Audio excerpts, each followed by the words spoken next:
रोज एक नई कहानी देखने के लिए चैनल को सब्सक्राइब करें और बेल आइकन दबाना ना भूलें। सुनीता फोन पर बात करने के बाद फोन रखते हुए अपने बेटे रमन को आवाज लगाती हुई बोलती है। रमन बेटा, जरा यहाँ तो आना। हाँ माँ, कहिए क्या बात है। बेटा, तू मेरा इकलौता बेटा है और अब तेरी शादी की उम्र हो गई है, इसलिए तेरी मौसी ने एक बड़ा ही अच्छा रिश्ता भेजा है। मैंने तुझसे बिना पूछे हाँ कर दी है। तू नाराज तो नहीं है ना?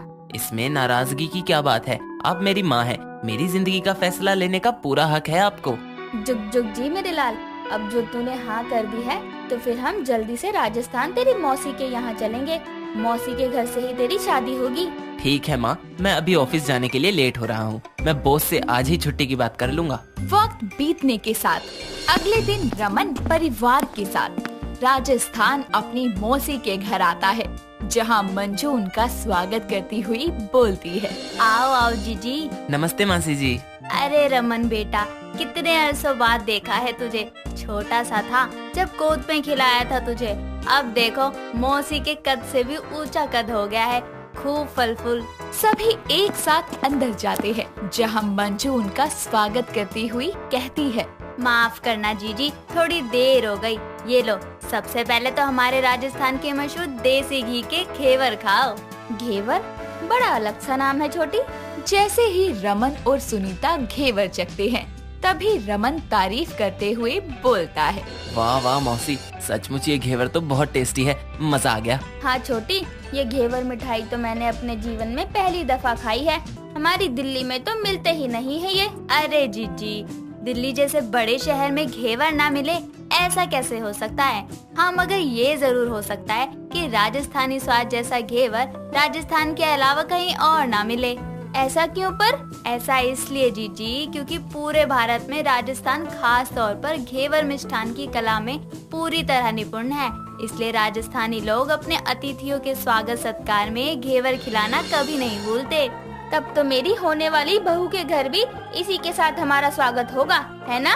हाँ। इस तरह मंजू राजस्थान के घेवर की खासियत बताती है, जिसके बाद सफर से थके हुए रमन और सुनीता आराम करते हैं और अगली सुबह सभी रेडी होकर लड़की वालों के घर पहुंचते हैं, जहां लड़की की मां सामरी सबका स्वागत करते हुए बोलती है, खम्बा खड़ी समधन सा, आओ आओ पधारो। जीजी नमस्ते बहन जी। अच्छा बैठो, मैं चाय नाश्ते का प्रबंध करके आती हूँ। सामरी जल्दी से अपनी बेटी शुगना के पास जाकर उसे कहती है, लाडो तने तैयार हो गई ना? चल, तेरे सासरे वाले पधार चुके हैं, अच्छे से स्वागत सत्कार कर उनका। शुगना घूंघट किए हुए अपनी होने वाली सास सुनीता के पैर छूती है, जिसके बाद वो उन्हें नाश्ता करवाती है। अरे सामरी बहन, घेवर बड़े ही स्वादिष्ट थे। समधन सा, जिस घेवर की तारीफ कर रही हो ना, वो हमारी लाडो ने अपने हाथों से बनाया है।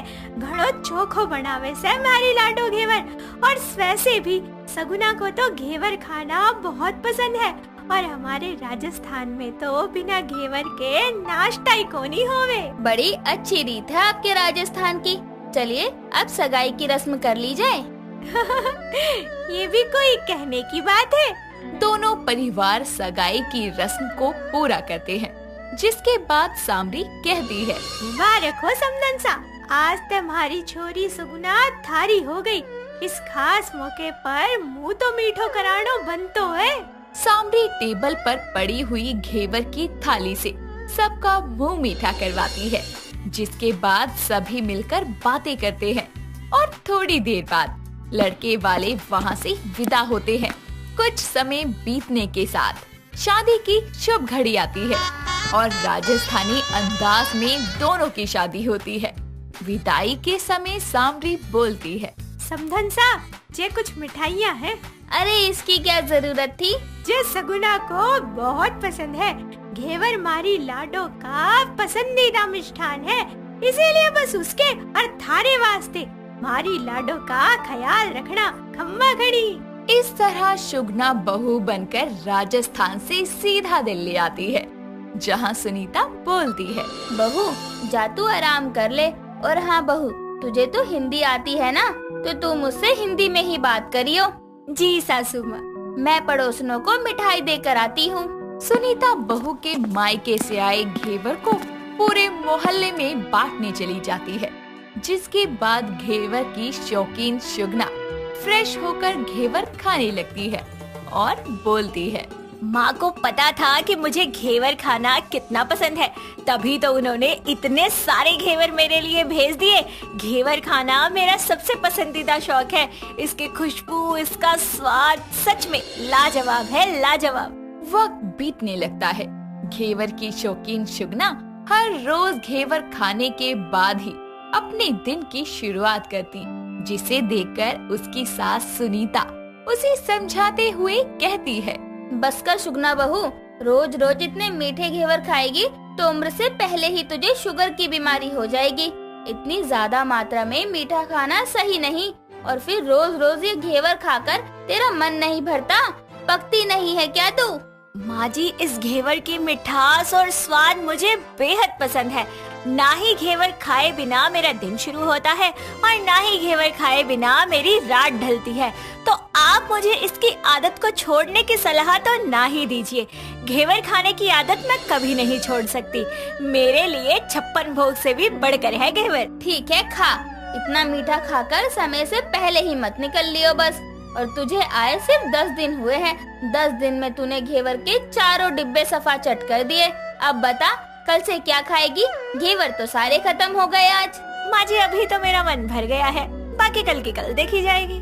वक्त बीतता है, जिसके साथ ही शुगना के घेवर खाने की इच्छा एक बार फिर से जाग उठती है और वो कहती है, रमन जी, मुझे घेवर खाए बहुत दिन हो गए हैं, प्लीज मेरे लिए ले आइए। अभी तो टाइम नहीं बेबी, शाम को आते हुए देखता हूँ। देखता हूँ नहीं, लेकर ही आइएगा। बीवी की घेवर की डिमांड लिए हुए रमन ऑफिस चला जाता है और आते वक्त वो घेवर लेकर आता है और शुगना बोलती है, अरे अरे, मेरा घेवर ले आए आप, लाइए, दीजिए। अरे मेरी प्यारी बीवी, सारा प्यार इन घेवर पर ही लुटा दोगी क्या? तुम्हारे इन घेवर के लिए 50 दुकानों के चक्कर लगाकर आया हूँ, तब जाकर मिला है ये। मुझे तो बस घेवर से मतलब है। आज तो मैं जी भर के घेवर खाऊंगी। हाय, मेरे तो मुंह में पानी आ रहा है, पानी। अरे पर शुगना पति की बात को अनसुना करते हुए घेवर खाना शुरू करती है, जिसके बाद वो बोलती है, रमन जी, ये घेवर आप कौन से कंजूस से हलवाई से लेकर आए हैं? क्यों, अच्छे नहीं है क्या? अरे ये नकली घेवर है, इसमें जरा भी स्वाद नहीं है। आप एक काम कीजिए, आप ये सारा सामान ले आइए, मैं घर पर अपने हाथों से घेवर बनाऊंगी। रमन घेवर बनाने का सामान लेकर आता है, जिसके बाद शुगना अपना पसंदीदा घेवर बनाना शुरू करती है और उसकी सौंधी सी खुशबू पूरे घर क्या मोहल्ले में फैल जाती है, जिसके बाद मोहल्ले की सभी पड़ोसनी सुनीता के घर के बाहर जमावड़ा लगाकर खड़ी हो जाती है और सुनीता बोलती है, अरे अरे, ये क्या हरकत है? बिना पूछे घर में कैसे घुसी आ रही हो सबकी सब? ये मेरा घर है, कोई आश्रम नहीं, और ना ही कोई लावारिस बारात घर कि कोई भी घुस आए। हम सभी ने खुद को रोकने की बहुत कोशिश की, पर तुम्हारे घर के किचन से आ रही इस अलबेली खुशबू ने हमें यहाँ आने पर मजबूर कर दिया। आज तो हम बहू के हाथों का खोए वाला घेवर खाकर ही जाएंगे। ये क्या मतलब है? मेरी बहू परिवार के लिए घेवर बना रही है, संसार के लिए नहीं, जो मुंह उठाकर चली आई सबकी सब। इसमें सारी गलती तुम्हारी ही है सुनीता बहन। वो कैसे? अगर तुमने हम सबकी जुबान को घेवर का चस्का ना लगाया होता तो हम यहाँ आती ही क्यों? अब तो हम सभी बहू के हाथों का ही घेवर खाकर जाएंगे। सभी पड़ोसने किचन की ओर आंखों को गड़ाए इंतजार करती है। तभी शुगना बड़ी सी परात में घेवर लेकर आती है और देखते ही देखते प्लेट बिल्कुल खाली हो जाती है, जिसे देखकर सुनीता बोलती है, सुन ले अलबेली, इतना ही घेवर ठूसने का शौक है तो हलवाई के पास से खरीद कर खा ले। अरे सुनीता, तुझे क्यों मिर्ची लग रही है? हमने तेरे हाथ का बना घेवर थोड़ी खाया है कि तू हमें अपने तेवर दिखा रही है। और जब मुफ्त में खोए का स्वादिष्ट घेवर खाने को मिल रहा है तो बेफिजूल नोट खर्च करने की क्या जरूरत है? सभी के जाने की बात सुनीता कहती है, सुन बहू, आज के बाद तेरा घेवर खाना बंद। अरे ऐसे कैसे नहीं खाऊंगी माँ जी? क्योंकि मेरे घर में कोई खजाना नहीं है जो मैं इन कंजूस पड़ोसनों को मुफ्त में देसी घी के बने घेवर खिलाऊं। मेरा बेटा पेड़ से पैसे तोड़कर नहीं लाता, मेहनत करके लाता है। तूने इतने महंगे खोए, काजू बादाम और इतने महंगे घी में तले हुए घेवर इन भिखारिनों में बांट दिए और इनसे 1 चम्मच चीनी मांगेगी ना तो उसमें ही ये अपने असली तेवर दिखा देंगी। और तूने तो इन्हें देसी घी में तले मुफ्त में घेवर खिला दिए। इनमें से कोई भी यहाँ दोबारा नजर नहीं आनी चाहिए, वरना अपना ये घेवर खाने का सामान तू अपने जेवर बेचकर ही खरीदियो। नहीं नहीं माँ जी, मैं समझ गई। आगे से जब कभी भी घेवर बनाऊंगी घर के खिड़की दरवाजे बंद करके बनाऊंगी, ताकि इसकी खुशबू बाहर न जाए। मुझे घेवर के साथ साथ अपने जेवर से भी प्यार है। अंत भला तो सब भला। घेवर खाने की शौकीन शुगना को अपनी सास की बात माननी पड़ती है। इसी के साथ ये कहानी यहाँ खत्म होती है। दोस्तों, अगर आपको ये कहानी पसंद आई तो इसे लाइक करें, शेयर करें और कमेंट करके बताएं कि कहानी में आपको सबसे अच्छा क्या लगा।